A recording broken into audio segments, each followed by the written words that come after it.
Level 1. The Carrier.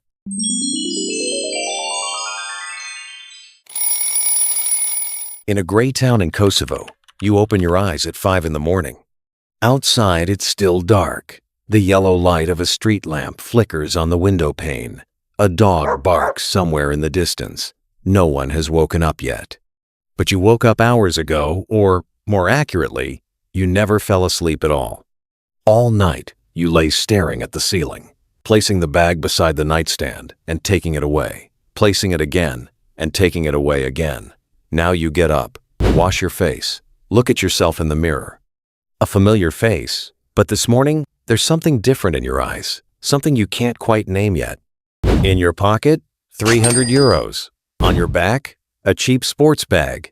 Inside it, 2 kilograms of white powder whose contents you claim not to know. Actually, you know. But you pretend not to. Because the first rule of surviving in this business is see nothing, hear nothing, know nothing. Your mind deploys this as a defense mechanism, as if by stepping back and viewing things from the outside, you can somehow avoid being responsible for what's happening. The man who offered you this job was the most respected tradesman in the neighborhood, your father's closest friend. He would sit at your table during meals, shake hands on special occasions. Last year, when your father was diagnosed with a brain tumor and shown the door by the bank, that man invited you to a small tea house. 2 teas waited on the table, steaming and warm, as if everything were perfectly normal. Then, mid-conversation, without either of you raising your voice, he slid an envelope across from under the table. Once, he had said, smiling, with a father's authority and a friend's warmth woven together. Just this one time. In that moment, something inside you tensed and then snapped. Now, at the border crossing into North Macedonia, you feel your hands trembling. You notice your stomach tightening, your breathing losing its rhythm, but you try to control it, try to breathe evenly, to look normal. The customs officer looks at your passport, then at your face, then at your passport again. 1 second, maybe 2, the world stops. You think your heart will burst through your chest. But it passes. He stamps it, hands it back, lets you through, and you keep walking, your steps mechanical, nearly disembodied. That night, as you deposit half the money into your father's surgery fund, you hold your hands out in front of you and stare at them. The same hands. They've stopped trembling. And quietly, inside yourself, you say, one more time, a small, innocent sentence. But you don't know that one more time will carry you to level 2 within a year. Level 2, the street distributor. Now you're in Zemun, a district of Belgrade, renting a small apartment among yellowed buildings and faded painted cafeterias along the banks of the Danube. The apartment is on the 3rd floor. The kitchen window faces a dumpster. But this no longer bothers you. Being here isn't a choice, it's logic. Zemun is ideal both for its proximity to the border and for easy access to the networks the organization has already established. You have clients, lawyers, DJs, university students, a bank manager. They all call you brother. They all like you because you're reliable, quiet, you're never late. Appointments are short, clean, finished without even a pleasantry. Money first, package after. The code name you've been given in the organization is Sivri. No real names are ever spoken on the phone, nor face-to-face. Messages go through encrypted apps that are changed every week. You don't ask why they're changed, and you don't need to. The money flows through the register of a Turkish kebab shop on the corner. Every Friday evening you walk in as if you're having dinner, pay at the register, pocket the envelope the cashier hands you, and walk out. The shop owner doesn't look you in the eyes. You don't look at his either. The man who taught you this laundering system was once on Interpol's most wanted list. Now he's 30 years old, tired-faced, smokes, and says little. One night, in the quietest bar in the neighborhood, he's drinking whiskey and looks at you saying, "The most dangerous thing in this business isn't a bullet. The most dangerous thing is getting used to it." You smile as if you're experienced, as if you already knew this, but he doesn't smile back. He sets his glass down on the table, stares out the window, and never returns to the subject. Walking home that night, you think about his face, 30 years old, and that tired, Level 3. Regional Manager. 3 years have passed. In 3 years, you came close enough to being caught twice, but each time you were one step ahead. Either you received a warning, or the timing saved you, or you were simply lucky. You can no longer tell the three apart, and the fact that this distinction has lost its meaning is, in all likelihood, the sign that you've crossed the most dangerous threshold. Now you are the left hand of the right hand of the coordinator of a network operating across the triangle of Serbia, North Macedonia, and Albania. 20 people take their orders from you.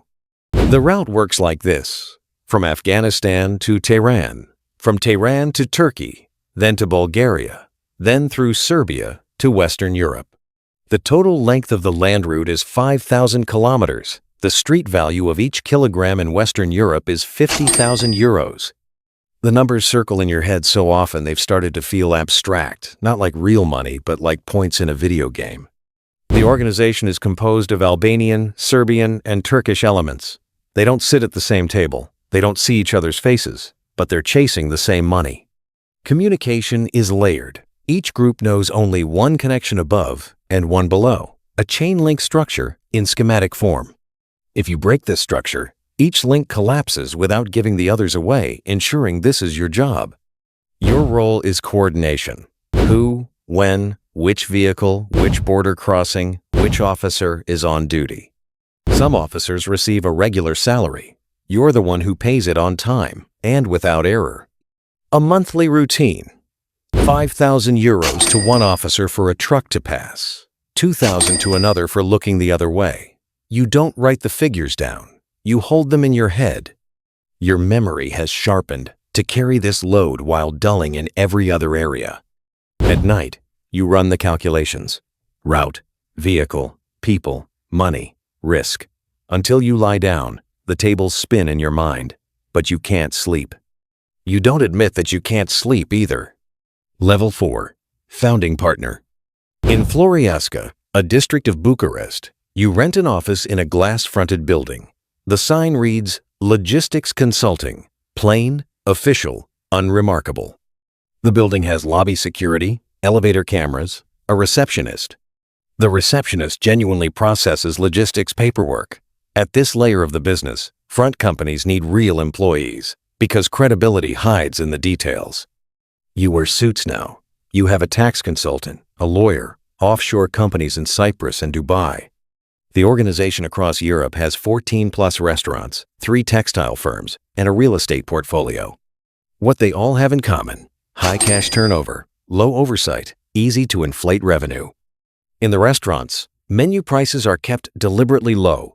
The gap between the number of customers in the records and the actual number means thousands of euros are entering the system as clean money every single day.